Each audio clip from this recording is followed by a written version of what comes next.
다음 소식 살펴보겠습니다. 금융감독원이 저축은행 전체 업권을 대상으로 전수조사에 착수했다는 소식인데요. 지난해 저축은행에서 프로젝트 파이낸싱 대출 관련 횡령이 잇따랐었는데요. 이 횡령과 관련해서 업권 전체를 점검하는 것은 이번이 처음이라면서요. 네, 그렇습니다. 그만큼 금감원은 저축은행의 잇단 PF 횡령 사고를 심각한 문제로 인식하고 있다는 겁니다. 네. 혹시나 드러나지 않은 횡령이 있는지 또 내부 통제에 어떤 점이 부실한지 등을 들여다보기 위해서 금감원이 전수조사에 들어갔습니다. 앞서 한국투자저축은행 본사에서 PF 대출 담당 직원이 8억 원가량을 횡령한 것으로 드러났고요. 이 한투저축은행 측은 자체 조사에 들어간 상황이고 금감원도 정기 검사를 통해 사고 과정을 자세히 들여다보기로 했습니다.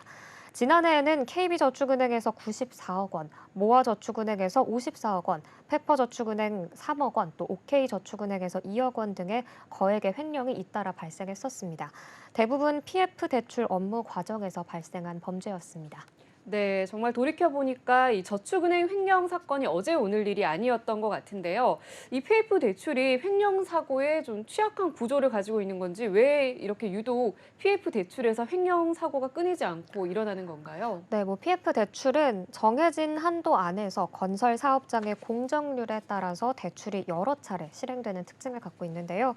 자금 집행이 잦은 만큼 담당 직원이 내부 통제 부실을 틈타서 돈을 가로채기가 상대적으로 더 쉽다고 금융감독원은 보고 있습니다.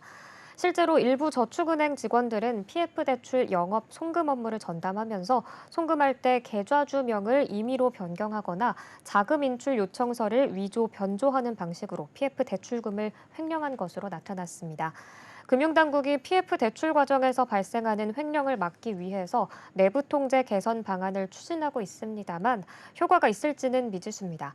금융당국이 작년부터 고강도 대책을 내놓으면서 내부 통제 강화 시그널을 금융권에 보내고 있는데도 여전히 금융사고가 산발적으로 발생하고 있기 때문입니다. 네. 따라서 은행 직원에 대한 처벌을 더 강화해야 한다는 의견이 제기되고 있는데요.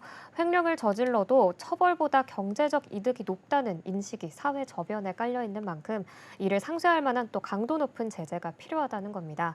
금융권 관계자는 언젠가는 발각될 횡령을 대담하게 저지르는 데는 형사처벌보다 경제적 이득이 더 높다는 인식이 깔린 게 아니겠냐라면서 해외처럼 금융범죄에 대한 강도 높은 처벌이 필요하다고 말했습니다.